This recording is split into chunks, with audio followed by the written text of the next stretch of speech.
Why you should run a marathon when you are young? I remember I joined a marathon when I was 18, if I remember correctly. Yeah. But disclaimer, I only joined one marathon, so I'm sharing my first and only experience. I'm not the kind of professional marathon runner. I'm just sharing my experience that as somebody who ran a marathon once. I joined when I was 18. And I had the idea of wanting to run a marathon when I was 17. But at the time, I couldn't join it because there is age limit. You have to be above 18 to join a marathon. So I've been playing on that when I was 17. So once I become 18, so I immediately signed up for that. And I didn't just start with a marathon. Marathon is 42 km, 42 kilometers in case you are wondering. I started with a half marathon, 21 kilometers, half of it. I'm somebody who is sporty, I would say. I do running a lot, but not a professional runner. I do some casual 5K and 10K weekly, not to say daily, but weekly. I'm capable of running, but not to the extent of professional. So, when I applied for the marathon, I was so busy to prepare for my final examination at the time. I was in a college and then I have to study for my final examination. So I didn't really prepare and didn't really training well enough for the marathon. Even though I kind of excited for it, anticipated for it. And because of that, I was kind of scared at the time. I was like, am I gonna do it? I never ran a marathon in my training session. How am I gonna deliver it? And hearing that doubt and fear, I should go for it anyway. The marathon that I joined is called Selangor Marathon. And I'm Malaysian, in case you are wondering. And the longest distance that I ran before joining the marathon is around 30 something kilometer. I stay in the college, and there's one day I wake up really early, around 4, and then one lap in my college is around 1 kilometer. So I ran there for like 30 laps. And then until morning, and then I have to go to class. So I didn't get to actually accomplish the full marathon before that.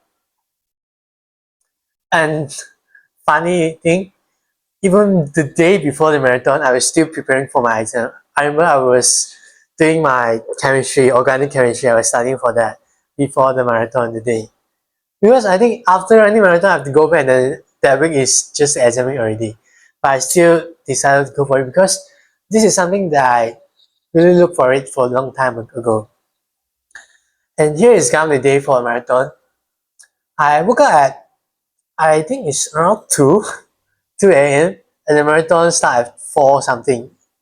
Yeah. So because it's long distance, so we have to start early. So it's not as hot when we are finishing. So we begin. I was really excited, and I see a lot of people, and then, there were my usual thing. Okay, usual routine, warming up here and there, and then we start.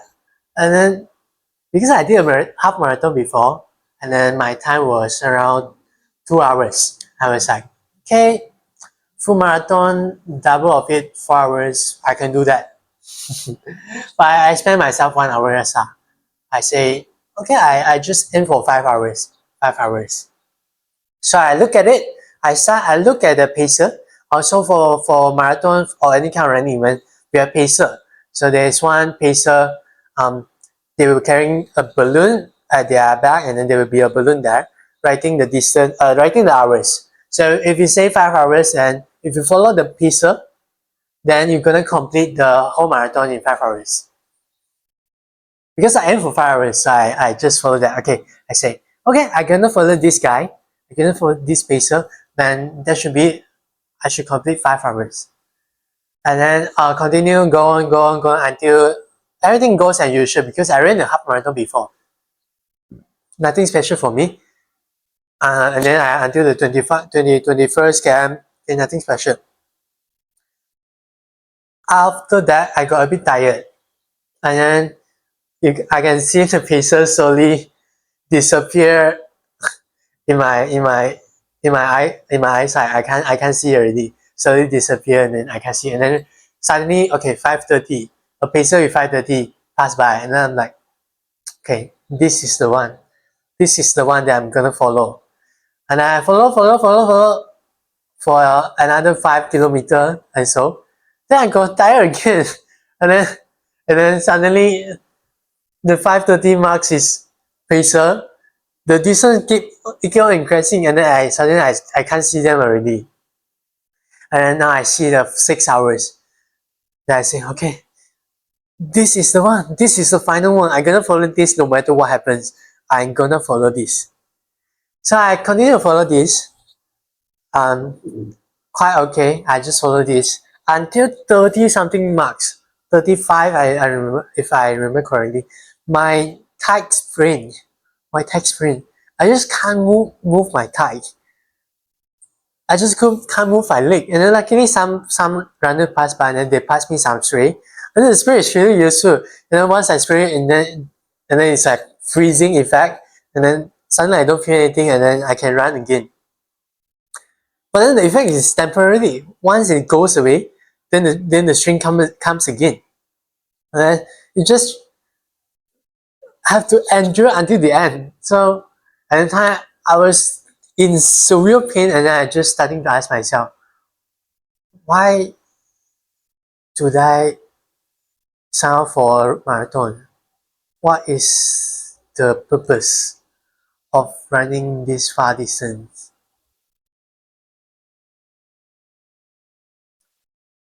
Because at the time I was like in my mood of negativity, I was like, I don't want to run anymore. I got traumatized. I don't want to sign up for this anymore. I'm not gonna sign up for this. After this, I'll quit running. I don't want to run anymore. But then I got my answer as to why I run my marathon after I passing the finishing line. After I passing the finishing line. As in, it helps to shape my character. This is something that I like to say a lot, shape somebody's character. Because this is something that I really concern I put focus on. There are times in life that I face that I want to give up. There are, whether I'm studying or whether I'm working or doing a business I mentioned in my previous video, there are times where I feel like giving up. I feel like, I just give up. I just let it go. And then I'm trying to comfort. And then nobody's going to criticize me. I can just be free. But then I remember that time at the 35 marks, the me who enjoyed the pain, who persists to keep going even though in severe pain, and then can't breathe properly, can't work properly, but still finish it off. I'm very proud of myself. And it shaped my identity. I'm the person who can run a marathon, who can persist for that pain. Why not this one? Is it harder than the marathon? Is it harder than running a marathon? If not, why can't I just keep going for a bit more? And that is a principle that I hold on to until now. And I think this is kind of similar to one of the video that I share also as to why people think that people who are smart, they are who could score well in exam are smart, and then they think they are good at everything. And sometimes people look for athletes right? When we apply for scholarship, when we apply for any position, when they say, "Oh, I'm an athlete. I do certain things." For example, somebody who is good at swimming and then compete at national level, and people want to take them. But why? Does swimming has to do with anything of the position that he applied for? As if he's applying for safeguard for a swimming pool or something like that. But most of the time it's not. But it's a mentality, the mentality that an athlete had. Discipline, resilient, adaptive.